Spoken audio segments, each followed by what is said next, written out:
We need to do our homework, and that means the Poles who are on the ground determining what happened, do the forensics of the wreckage. I'm sure NATO has radar tracks. We need to figure out what happened and then determine whether it was intentional or accidental. My sense is that this is accidental. It's highly unlikely that Russia intended to attack Poland with two stray rockets.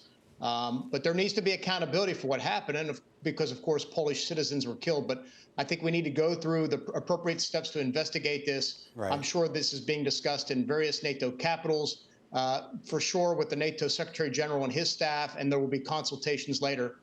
But my What? sense is we need to get the facts first, and then take a deliberate approach to the next Sure. steps after that. Fair enough. But what does accountability look like in this situation? Even if it was an accident, even if it wasn't intentional, a foreign missile landing into your territory and killing two of your citizens is a provocation, whether intentional or not. If you were the defense secretary, what's the conversation you have with your peers and, more importantly, with the president?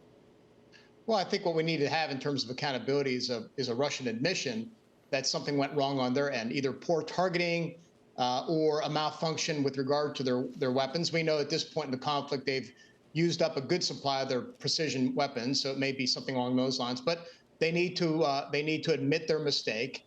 They need to propose or offer ways by which they intend to prevent that from happening in the future. And then there needs to be discussions on another level of how they're going to provide some type of reparations, if you will, for those killed and harmed in the incident.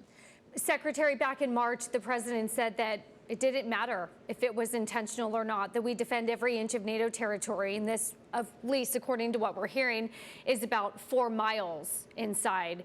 How important or not is it to draw those red lines? And then, of course, making sure you follow through with those red lines when you set them? Well, look, intentions do matter, absolutely. We've had experiences in the past. If you remember, the U.S. Navy ship once shot down an innocent Iranian jetliner. It was a mistake. And so intentions matter. It makes all the difference in many ways. So we need to understand Russian intentions, maybe not their proclamations because they can't be trusted, but we need to understand what's happening before we take any dramatic steps one way or the other.